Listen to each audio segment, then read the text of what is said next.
नमस्कार, स्वागत है आप सभी का देवभूमि समाचार में और मैं हूं आप सभी के साथ मानसी झा। खबरों की शुरुआत करेंगे। आपको बता दें, देहरादून में मुख्यमंत्री पुष्कर सिंह धामी ने जो है समावेशी शिक्षा मिशन 2023 पुस्तकों का जो है लोकार्पण किया। इस दौरान वह राष्ट्रीय शिक्षा नीति 2020 पर आयोजित राष्ट्रीय संगोष्ठी में भी शामिल हुए। मुख्यमंत्री ने कहा कि नई शिक्षा नीति के प्रभावी क्रियान्वयन में जो उत्तराखंड देश के अग्रणी राज्यों में जो शामिल है और नई शिक्षा नीति लागू करने वाला देश का पहला राज्य बनने का गौरव भी उत्तराखंड को मिला है। मुख्यमंत्री धामी ने कहा कि उनकी सरकार शिक्षा में नवाचार, आधुनिक तकनीक और समावेशी शिक्षा मॉडल को जो है लगातार बढ़ावा दे रही है। उन्होंने विशेष अवस्थाएं वाले बच्चों के लिए जो समावेशी शिक्षा को सम्मान की सबसे बड़ी जरूरत बताते हुए कहा कि हर बच्चे तक गुणवत्तापूर्ण शिक्षा पहुंचाना सरकार की पहली प्राथमिकता है। सरकार का लक्ष्य ऐसी शिक्षा व्यवस्थाएं विकसित करना है जो सम्मान, अवसर, नवाचार और समग्र विकास को जो है सुरक्षित करे। तार्किक सोच जीवन भर साथ रहती है, जो दिखाई नहीं देता उसे समझना ही। भारत माता की, भारत माता की।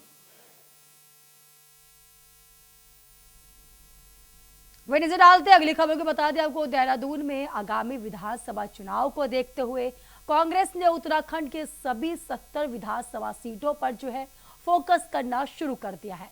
पार्टी ने चुनावी तैयारियों को लेकर के जो है खास रणनीति तैयार की है, जिसका लक्ष्य जो है अधिक से अधिक सीटों पर जीत हासिल करना है। तो आपको बता दें, कांग्रेस प्रदेश अध्यक्ष गणेश गोदियाल ने कहा कि चुनाव को लेकर पार्टी लगातार जो है मंथन कर रही है। नेताओं को जिम्मेदारियां सौंपने के साथ ही विधानसभा क्षेत्रों में संगठन को मजबूत करने पर जोर दिया जा रहा है। उन्होंने यह भी कहा कि कांग्रेस पूरी तैयारियों के साथ चुनाव मैदान में उतरेगी और जनता के मुद्दों को लेकर के जो है आगे बढ़ेगी। हम सभी सीटों पर समान रूप से ध्यान रखे हुए हैं। सभी सीटों पर हमारी ये कोशिश है कि मजबूती के साथ हम चुनाव लड़ें और मेरा ये मानना है कि जिन परंपरागत रूप से जिन सीटों को हम जीत के आ रहे हैं, बीजेपी कुछ भी कर ले वहाँ। वही नजर डालते अगली खबर की बता दें आपको, हरिद्वार में गढ़वाल मॉडल के आयुक्त आनंद स्वरूप की अध्यक्षता में जो है SIR 2026 को लेकर के जो है सर्वदलीय बैठक आयोजित की गई। बैठक में राजनीतिक दलों से मतदाता सूची का जो है गंभीरता से परीक्षण कर पात्र मतदाताओं के नाम जो है जुड़वाने में सहयोग की अपील की गई। तो आपको बता दें कि 14 जुलाई से 13 अगस्त तक दावे और आपत्तियां दर्ज की जा सकती है, जबकि अंतिम मतदाता सूची जो है 15 सितंबर को प्रकाशित होगी। अधिकारियों ने बताया कि हरिद्वार जिले में कुल 12,46,219 मतदाता है और मतदाता सूची BLO, तहसील तथा जिला निर्वाचन कार्यालय में जो निरीक्षण के लिए जो है उपलब्ध है।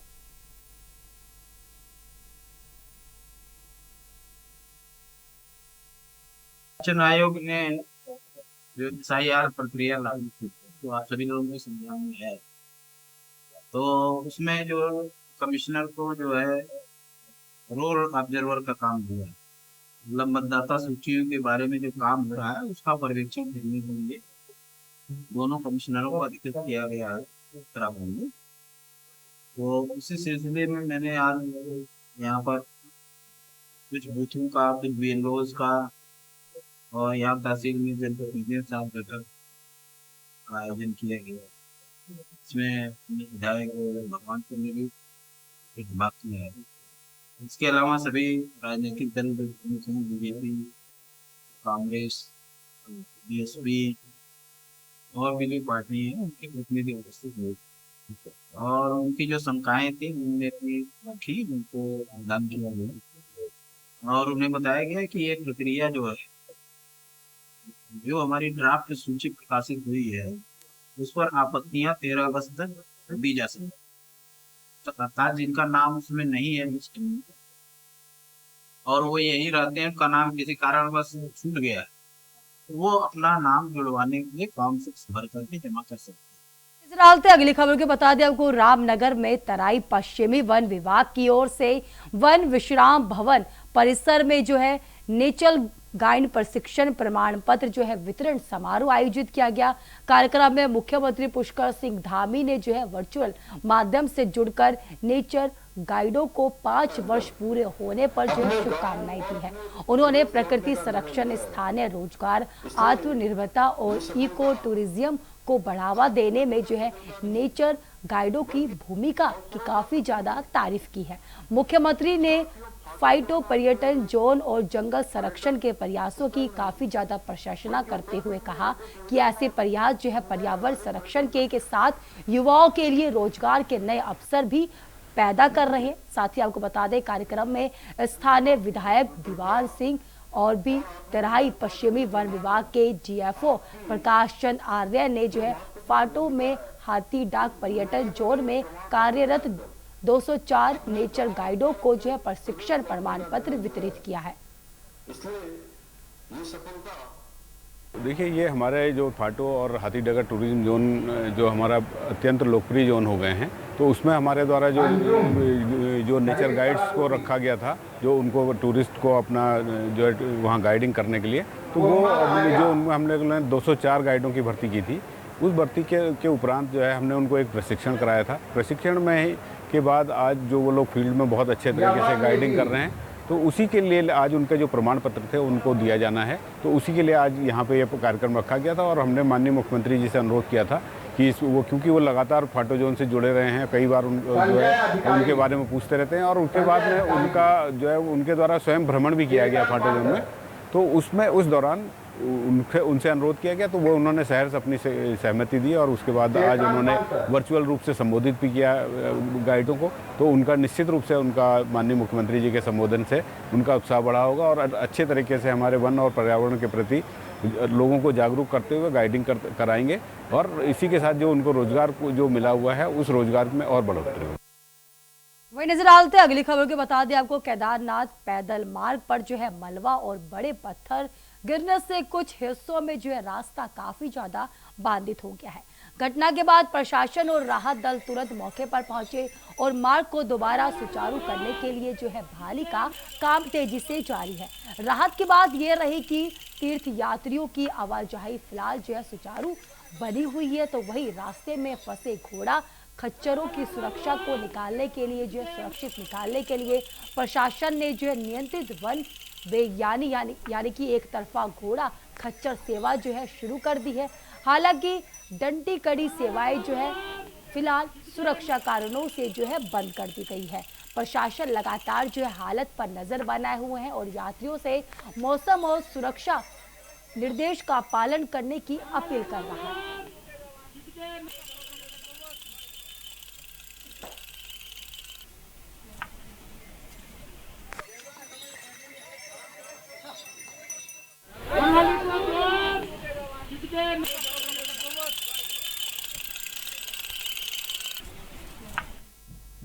वही नजर डालते अगली खबर की बता दें आपको, काशीपुर स्टेशन पर नई रामनगर देहरादून इंटरसिटी रेल सेवा का जो है भव्य स्वागत के साथ जो है शुभारंभ किया गया। तो आपको बता दें केंद्रीय रेल मंत्री अश्विनी वैष्णव जो है वर्चुअल माध्यम से इस नई ट्रेन सेवा का उद्घाटन किया। लंबे समय से इस रेल कनेक्टिविटी की मांग की जा रही थी, जिसकी शुरू होने से जो है यात्रियों को बड़ी राहत मिलने की उम्मीद जताई जा रही है। आपको बता दें जिसकी शुरुआत हो गई है, जिसके शुरू होने से जो यात्रियों को एक बहुत ही बड़ी राहत मिलने की जो है खबर भी जताई जा रही है और उम्मीद भी जताई जा रही है। तो आपको बता दें बीजेपी विधायक त्रिलोक सिंह चीमा ने इस पहल के लिए जो है देश के पीएम नरेंद्र मोदी, रेल मंत्री और मुख्यमंत्री का आभार जताते हुए कहा कि बेहतर रेल कनेक्टिविटी क्षेत्र के विकास में अहम भूमिका निभाएगी। तो वही बता दें ट्रेन के लोको पायलट नरेश कुमार ने इसे अपने जीवन का गर्व का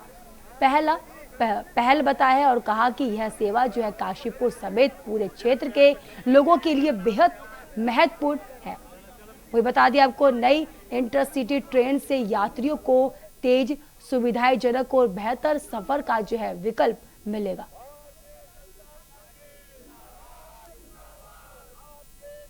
रामनगर से देहरादून की रेल कनेक्टिविटी बहुत समय से जनता की मांग रही है और इसके लिए सभी ने बड़ा प्रयास किया है। मैं प्रधानमंत्री जी का, रेलवे मिनिस्टर का मुख्यमंत्री जी का तहे दिल से धन्यवाद करता हूं जिन्होंने ये हम लोगों को सौगात दी है और हम लोगों को ये एक फैसिलिटी दी है कि एक अच्छी कनेक्टिविटी, रेलवे कनेक्टिविटी आज हमको मिली है। मैं अभी यहाँ बैठा यही सोच रहा था कि कल हम पता नहीं हो या ना हो, लेकिन हमारे प्रधानमंत्री नरेंद्र मोदी जैसे अगर इस देश को लीडर मिलेंगे तो मैं विश्वास से कह सकता हूँ इन प्लेटफॉर्म पे एक दिन हाइड्रोजन की ट्रेन चलेंगी। बड़ा गर्व का पल महसूस हो रहा है। ये उपलब्धि काशीपुर की जनता के लिए बहुत अहम थी। काफी दिनों से इस गाड़ी की प्रतीक्षा में थी यहाँ की जनता, जो कि बीजेपी गवर्नमेंट ने बहुत अच्छे से इसको चालू किया। बहुत बहुत आभारी जनता रहेगी बीजेपी सरकार की।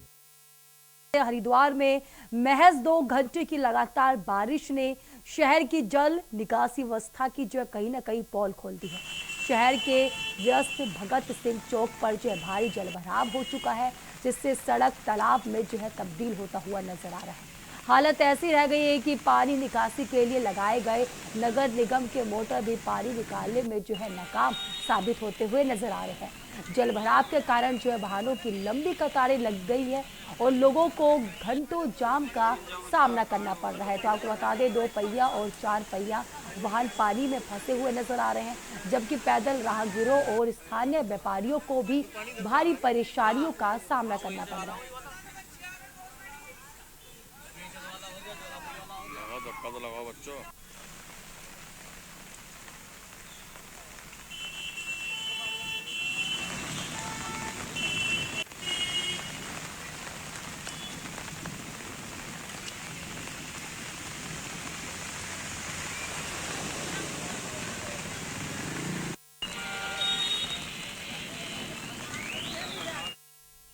तो वही बता दें आपको, देहरादून में मानसून के दौरान भारी बारिश की चेतावनी के बावजूद भी जो है चारधाम यात्रा और कैलाश मानसरोवर यात्रा सुचारू रूप से जारी है।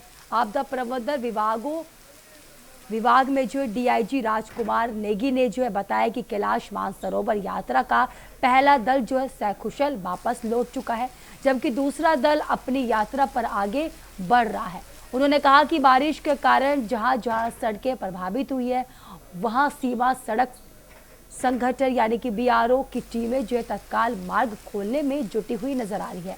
प्रशासन लगातार जो है यात्रा मार्गों की निगरानी कर रहा है और श्रद्धालु की सुरक्षा को जो है पहली प्राथमिकता दी जा रही है।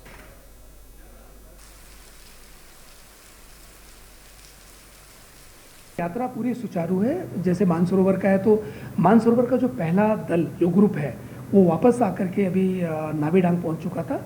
आज वो बूंदी में नाइट होल्ड करेंगे। उसी तरह से जो हमारा चौथा ग्रुप है जो यहाँ से गया है वो भी दारचूला में है। तो रोड की स्थिति में थोड़ा यहाँ पे जो तवा घाट वाला इलाका था वहाँ पे मॉर्निंग के टाइम पे थोड़ा सा वहाँ पे लैंडस्लाइड हुआ था, तो उसको बीआरओ भी ठीक कर रहा है, तो जल्दी वो स्थिति ठीक हो जाएगी। बाकी चारों धामों में यात्रा सुचारू रूप से चल रही है। वही नजर आते अगली खबर की बता दें आपको, रामनगर के तराई पश्चिमी वन विभाग ने जो है अवैध खैर की लकड़ी के परिवहन के खिलाफ जो है बड़ी कार्रवाई करते हुए 2 संगीत पिकअप वाहनों को कब्जे में ले लिया। आपको बता दें डीएफओ प्रकाश चंद्र आर्य ने बताया कि अवैध लकड़ी के परिवहन की सूचना मिलने के बाद वन क्षेत्र अधिकारी पन्नाखेड़ा रेंज के निर्देश में जो है वन सुरक्षा बल ने विशेष अभियान चलाया। तो मुखबिर की सूचना पर वन विभाग की टीम जो है बाजपुर की पहाड़ी कॉलोनी पहुंची, जहां संगीत हालत में खड़े 2 पिकअप वाहन को कब्जे में ले लिया है। दोनों वाहनों को जो है विधिक कार्रवाई के लिए जो है बन्नाखेड़ा रेंज परिसर में खड़ा कर दिया गया है। वही बता दें आपको, वन विभाग अब लकड़ी की जांच और मामले में शामिल लोगों की भूमिका की पड़ताल कर रहा है। विभाग का साफ तौर पर कहना है कि अवैध वन संपदा के दोहन और तस्करी के खिलाफ जो है अभियान आगे भी लगातार जो ऐसी तरीके से जारी रहेगा।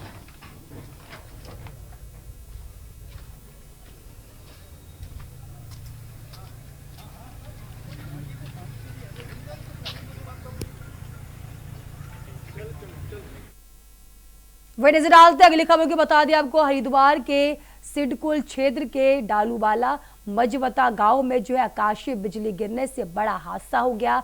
बिजली की चपेट में आने से 2 लोगों की दर्दनाक मौत हो गई। आपको बता दें, जिससे परिवार में जो चारों तरफ कोहराम मचा हुआ नजर आ रहा है। हादसे के बाद घायलों को रुड़की के अस्पताल में ले जाया गया, जहां डॉक्टरों ने उन्हें जो मृत घोषित कर दिया।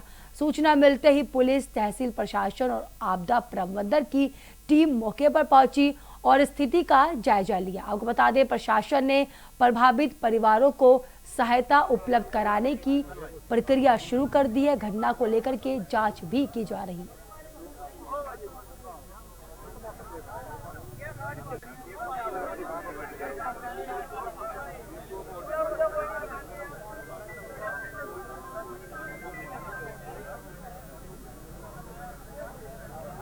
वही बता दें आपको, हरिद्वार से खबर बता रहे हैं, जहां बिजली गिरने से 2 लोगों की दर्दनाक मौत हो गई है।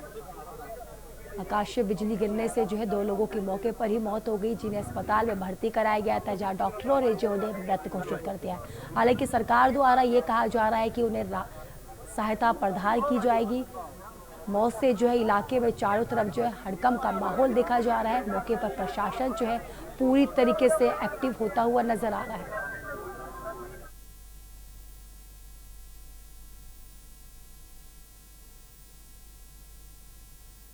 वही नजर डालते अगली खबर के बता दें आपको, रुड़की के पिरान थाना क्षेत्र के हबीबपुर नवाद गांव में जो है एक महिला की संदिग्ध परिस्थितियों में मौत का मामला सामने आया है। बता दें आपको, मृतका नीलू सैनी के पिता नीतूराम सैनी ने जो ससुराल पक्ष पर मारपीट का हत्या करने का साफ तौर पर आरोप लगाया है। उन्होंने बताया कि नीलू की शादी करीब 10 साल पहले बसंत सैनी से हुई थी और उसके 4 बेटियां थी। आरोप है कि शादी के बाद से ही उसके साथ मारपीट की जा रही थी। सूचना पर पहुंची पुलिस ने शव को कब्जे में लेकर के जो है पोस्टमार्टम के लिए भेज दिया है। तो वही पुलिस मामले की जांच कर रही है और रिपोर्ट के आधार पर ही जो आगे की कार्रवाई की जहां से लेके आए वहां पे आप लोगों ने लिए नहीं फोटो?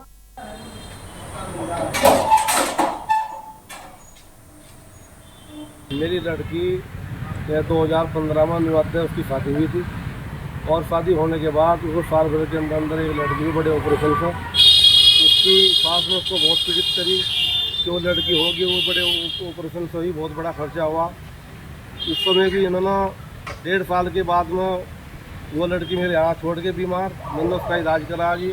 जो उसकी मेरी दोती थी तो वो बीमार थी, वो दूध के एडमिट करी और इन्हें मैथ इंद्रेश में भर्ती की। तब भी इन लोगों ने 10-20 आदमी आकर कह के भाई समाज के आदमी, समाज में ऐसा नहीं होना चाहिए, ये लड़के आप भेज दो।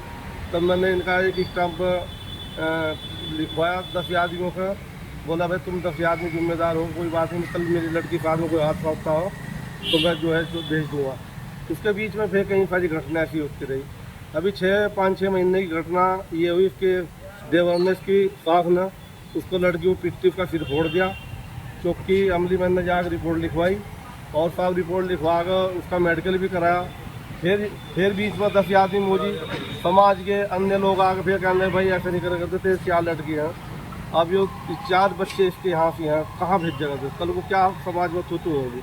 ऐसा मत कर, इसको भेज दो। साहब वहाँ मुझे फिर दबा दिया, फिर मैंने उसको भेज दी। उसके बाद में लड़के को भी बीमार हुआ लड़का। अब रात क्या घटना हुई? रात या घटना हुई साहब, रात के बारे में मुझे कोई पता नहीं। इसने इसको मारी पिट्टी क्या हुआ, सुबह मुझे फ़ोन आया कि भी तुम्हारी लड़की की डेथ होगी, हम क्या नाम जो अस्पताल में ले गए थे कि इसको दिक्कत हुई, इसने क्या खाया ये नहीं खाया कि जी उसकी डेथ होगी, आप आ जाओ। मैं बोला भाई मेरी बच्ची मार दिया आपने, मुझे जिस बात का डर था वही मेरी बात करा था। फिलहाल मेरे साथ बुलेटिन में इतना ही। तब तक ले देश दुनिया की तमाम खबरों के लिए देखते रहिए इंडिया वॉइस। नमस्कार।